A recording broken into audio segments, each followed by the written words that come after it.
네, 오랜만에 다시 홀로 앉기를 하게 됐습니다. 오늘 말씀드린 첫 번째 얘기는 KBS 이야기인데요. 7월 1일 날 나왔던 KBS 양승동 사장이 이렇게 좀 변화를 줄 거다. 인건비 비중도 축소하고 제도도 개선하고 성장 전략도 마련하고 규제도 해소하고 특히 수신료를 현실화하겠다. 제가 오늘 이 얘기를 들고 온 건 지난주에 인천국제공항공사 이야기를 하면서 문제의 핵심은 뭐 평등이냐 공정이냐 이전에 공공부문 일자리 자체에 문제가 있다라는 말씀을 드렸는데 그거의 연장선이 될 수 있을 것 같아요.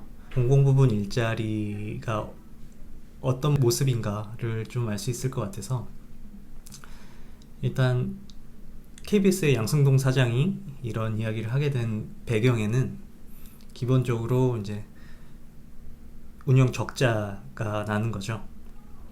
그리고 코로나 사태로 더욱 안 좋아지고 이 코로나 사태가 장기화될 거다. 그래서 적자 폭이 더 커질 거다라는 예상 하에 구조조정을 하겠다라고 계획을 밝힌 건데요. 이게 발표 내용으로서는 핵심이 1000명의 감원을 하겠다. 근데 그 중에 900명은 4년 내에 그냥 정년 퇴직을 할 숫자이고, 그래서 정년 퇴직 이외에 4년간 100명의 인원을 감축하겠다라는 얘기를 했습니다. 그럼 1년간 뭐 25명 정도라고 볼 수도 있는데, 신규 채용을 계속하면서 하겠다라고 하기 때문에 신규 채용자만큼 감원 인원이 좀 늘어날 수 있겠다라는 계획입니다. 근데 물론 이 계획이 계획대로 되기 어렵다라는 건 알고 계실 거예요. 노조의 반발이 있죠. 노조에서는 부실 경영, 경쟁력이 떨어진 경영진에 대한 책임을 묻고 있고요.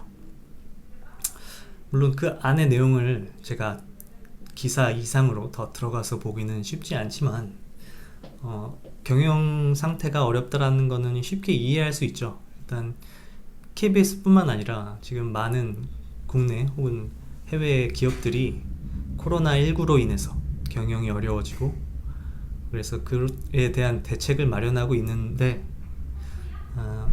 지금 KBS의 특징은 일단 공기업, 공사라는 거죠. 한국방송공사. 그래서 인천공항처럼 공사이기 때문에 방만 경영의 가능성이 굉장히 높다라는 거죠. 지금 다른 기사에서는 KBS를 비판하기 위해서 그런 건지는 몰라도 KBS의 직원들 중에 절반이 억대 연봉을 받고 있다, 뭐 이런 기사도 냈어요. 물론 사실을 확인을 해봐야 되겠지만 제가 지금 KBS 문제에 대해서 기사를 보면서 중요하다고 느낀 두 가지는 일단은 구조조정이죠. 감원을 한다는 것. 이게 굉장히 어렵다. 쉽게 이야기를 꺼낼 수 있는 것도 아닐 뿐더러 실질적으로 해내기도 어렵다. 그리고 또 하나는 수신료를 올리겠다라는 얘기죠. 이게 KBS가 공사가 아닌 일반 기업이라고 생각을 해봅시다. 경영난이 왔어요. 수익이 악화됐어요. 그러면 어떻게 하나요? 가격을 올리나요? 그렇게 할 수 있나요? 안 그래도 장사가 안 되는데 가격을 올리면 장사가 더 안 되지 않나요? 근데 지금 KBS에 대한은 가격을 올리겠다라는 거예요. 뭐 앞에 다른 뭐 이것저것 잘 해보겠다는 얘기가 있지만 느끼기에 따라서는 가격을 올리기 위한 구실로 보이기도 해요. 그럼 이게 민간 기업에서는 안 되는데 우리가 생각하면 이거는 더 빨리 망하겠다라는 얘기인데 이걸 할 수 있다라는 건 공기업이기 때문이죠. 하지만 그럴 가치가 있나? 물론 공영방송이기 때문에 그 정보의 중립성, 그 공익성을 강조하죠. 그러면 우리나라에는 민간 방송국이 있죠. MBC니 SBS니. 그럼 그 방송국들은 공익성이나 공공성이 없나요?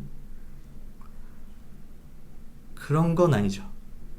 일단 방송심의위원회 같은 심의를 받고 있기도 하거니와 방송도 채널도 경쟁을 하는 거죠. 그래서 KBS의 경영이 안 좋아졌다라는 것, 그 경쟁에서 밀려났다라는 걸로 본다면 그 경쟁력을 되찾기 위한 노력을 해야지. 가격을 올리겠다라는 얘기는 사실 민간 기업이라면 있을 수 없는 일이죠. 근데 그 얘기를 하고 있어요. 일부 기사에서는 KBS 수신료를 받는 방법에도 문제가 있다. 국민들이 내는 줄도 모르게 내고 있다라는 문제 제기도 하고 있는데, 그 얘기 전에 기본적으로 방송이 공익성을 띠기 위해서 어떤 것들이 필요한지, 꼭 이렇게 공사로서 있어야만 공익성을 갖출 수 있는 건지 생각을 해봐야 된다고 생각합니다.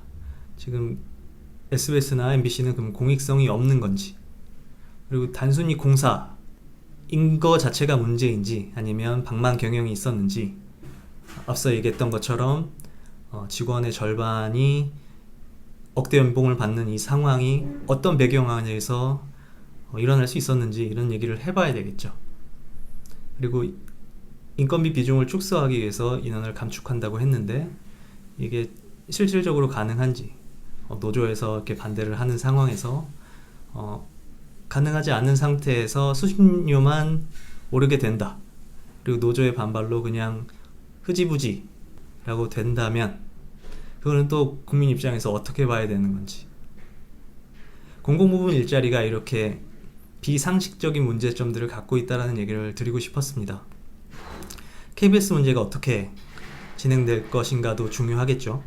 그리고 인천국제공항 문제도 어떻게 진행되는가도 중요하지만, 우리가 공공부문의 일자리를 어떻게 봐야 되는가, 그리고 어떻게 만들어내는 게 정말로 공익에 맞는 건가라는 이야기가 우선돼야 된다고 생각합니다. 그러면 오늘 KBS 구조조정안에 대한 홀로 앉기는 이렇게 마치겠습니다. 고맙습니다.